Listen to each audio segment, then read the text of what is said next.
Frequency Podcast.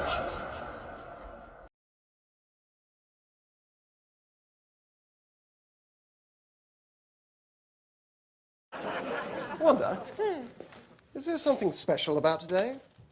Well, I know the apron is a bit much, dear, but I am doing my best to blend in. No, there on the calendar. Someone's drawn a little heart right above today's date.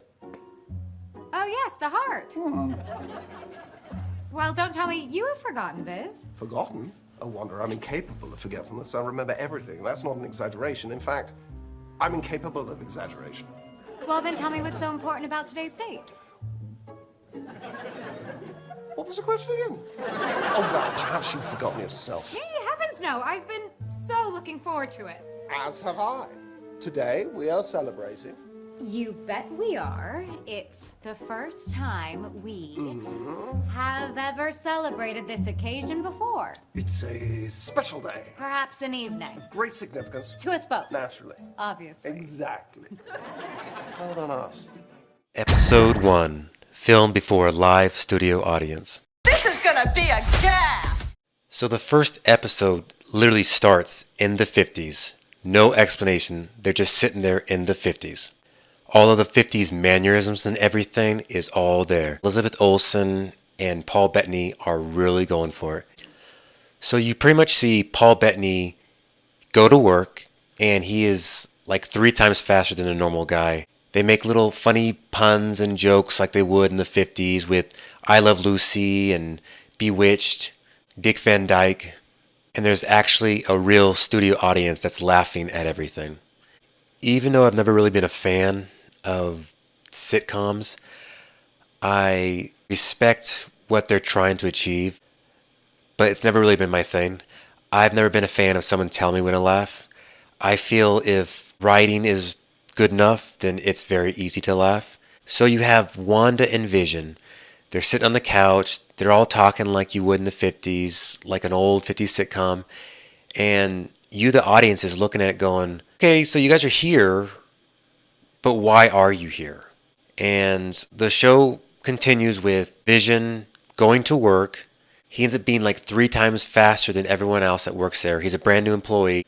They are the newlywed couple that just moved into town. They go to the calendar and they see there's a special date, and it's on the 23rd, and there's a big heart around it. They have no idea what that's for. They also have no idea about anything related to how long they've been married. They don't know any of it. It's all lost. His boss ends up going to Vision and saying, all right, I'll see you later. And then Vision ends up realizing, oh, they are coming over for dinner tonight. So then he goes home and he's about ready to tell his wife about it, but then they get there. So like Bewitched, Wanda actually starts getting food together using her magical powers while Vision's entertaining them in the room. Vision's boss brings his wife, Deborah Jo Rupp. I was excited to see her because she actually was Kitty from that 70s show. So that was really fun to see her do pretty much the exact same thing that we loved her doing, and I'm sure that's probably why they got her there in the first place. But she was cool. The chemistry in this episode was a lot of fun to see both Paul Bettany and Elizabeth Olsen interact off of each other, and their chemistry is very strong, and I really much enjoyed it. It was awesome to see her doing that because her 2 twin sisters were, of course, in Full House, and it was kind of a Twilight Zone version of seeing her doing that. It shows someone in color watching them like a TV show. It kind of makes you think, okay, so what's going on? The episode itself, even though I did enjoy it, the pacing, I was expecting for the episode to be a little more informative of what was going on, but it wasn't a problem. I still enjoyed the episode a lot, and I loved the chemistry between the 2 main characters. And I loved also seeing Catherine Hahn, who played Agnes. She's always funny and always just charismatic and energetic in everything she's in. So it's good to see that. I give the first episode a 7 out of a 10. Episode 2, Don't Touch That Dial. This episode was a little bit like the first one, where they didn't really tell you much about what was going on. You got a little bit more. There was a little part where she was sitting there at the swimming pool and she heard on the radio, "Wanda, who is doing this to you?" And there's an odd part where Vision has to eat gum and it messes with him and it makes him all crazy, like he's drunk. And even though it was fun to see Paul Bettany be all crazy and run around like that, I was still waiting for what's going on in this show. I felt like the show was kind of just biding its time. I was kind of getting a little hung up on everything. I needed a little bit more information a little quicker than we were getting it. But I still very much enjoyed seeing Elizabeth Olsen and Paul Bettany be silly and run around. I enjoyed the color change a little bit from the 50s, 60s. It was a little bit different, black and white. And you could tell everything was a little bit more modernized to the 60s. Bewitched was a little bit more, probably the overall episode. It was awesome to see them dance around, do the magic trick, and play off each other. That's probably been the show's best feature so far. Catherine Hahn still is kind of just hanging out and just being like a personal slave to Wanda. And she's always there to try to help out with everything. All of a sudden, Wanda's pregnant. It happened because Vision and her were just having a conversation about children, and then all of a sudden, you see a big old noticeable baby bump out of nowhere. All of a sudden, color is restored.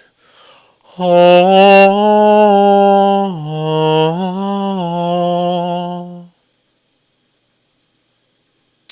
By the end of the episode, I was still waiting for something to happen. And I haven't got enough closure at this point. At least something that I can chew on for a while. That I can tell myself there's something big is about ready to happen. So 2 episodes in, I would say so far I was not too impressed. I give this episode a 7 out of 10. Episode 3, Now in Color. This episode starts Brady Bunch style, and you see the groovy colors. Wanda is 9 months pregnant now. She's just trying to hide everything from the neighbors. This episode kind of started off the same way as the other 2 did. A little slow, fun for what they were. The episode itself is okay, nothing special. Wanda needs help to deliver the baby. And Vision's outside talking to Herb, and Herb goes, Geraldine? She doesn't belong here. And Vision doesn't understand what he's trying to say. And the other neighbors are like, no, she does not belong here.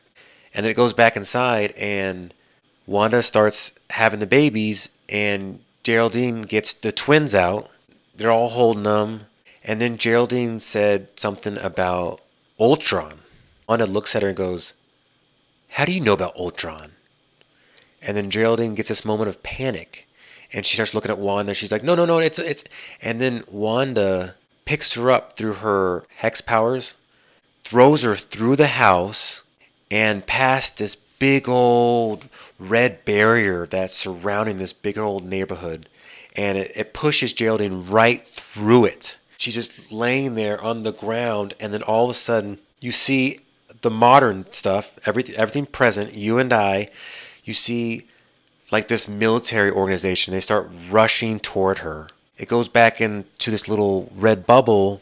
There's Scarlet Witch holding the babies.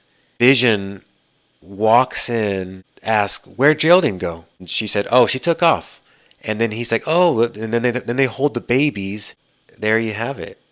The ending was refreshing because it told me that they're about ready to start telling us some stuff. And so even though the first 2, I had a problem with the mystery, I am now about ready to get some more answers. I give this episode a 7.5. Episode 4, We Interrupt This Program. My friends, when I say that this was the episode that changed everything for me, this was it. This episode immediately starts off with this lady, Geraldine, waking up in a hospital, and then she looks around and she has no idea what's going on, but it's chaos everywhere. She sees people just running into people, and everyone's just getting all crazy. So she runs over to the head nurse and she says, hey, have you seen my mom? And then the nurse looks at her and she goes, honey, your mom passed away. And then Geraldine's like, no, I just saw her. What are you talking about? And she was confused. And then the lady looks at her and she says, your mom died 3 years ago. Cancer. And then Geraldine she has no idea what's happening. She runs into someone that just reappeared from nowhere. And then she starts to realize that something crazy is happening. And that is when they bring the snap back. That is when Iron Man saved everyone. So she came back and she had experienced that. And it showed us firsthand what she had to go through. And it was such a good opening scene. I immediately remember texting a few people and telling them, hey, I just watched the opening scene and I think this show is going to be great. You find out that Geraldine's real name is Rambo. It's spelled differently, but Rambo. And she worked for Sword. After 5 years, she comes back and the director welcomes her and says, of course you have your job back. And she immediately starts getting to work again. And they send her on an assignment, and it has to do with this place called Westview. And it's a town, and then she goes and checks it out, and they're trying to find out what the problem is. And they're saying that the problem is that the town doesn't exist. They do a little bit more research and find out that Wanda is in this big old fake town, and they don't know why. We get to see Darcy again from the Thor movies. She comes and helps them, and Monica Rambeau accidentally goes through into this world. And then you see Jimmy Woo, the cop, and then Darcy are now watching Monica Rambeau. I'd say both of them because Rambo is Rambo. Monica and Wanda and Vision in this show.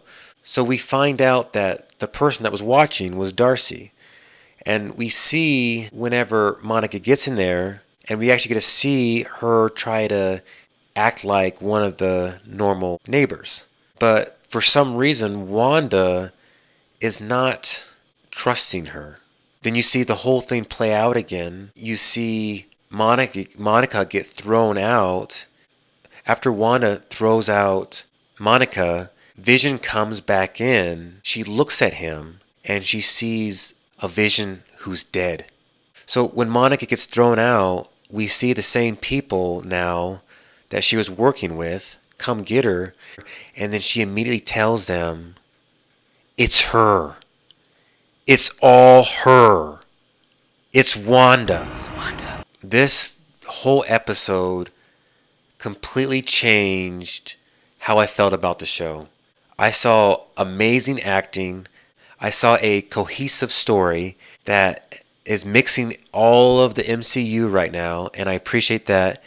And I am excited to see more. So from what it looks like, Wanda is the villain. I give this episode a 9 out of a 10. So if episode 3 finally gave me a little bit something, this episode completely opened it all up. It hasn't told us everything, but it told us a lot. I was literally talking so much crap about the first 2 episodes and was completely humbled. So thank you, episode 4. And oh no, what's that? Oh no. Happy thoughts. Game of Thrones couldn't stick the landing.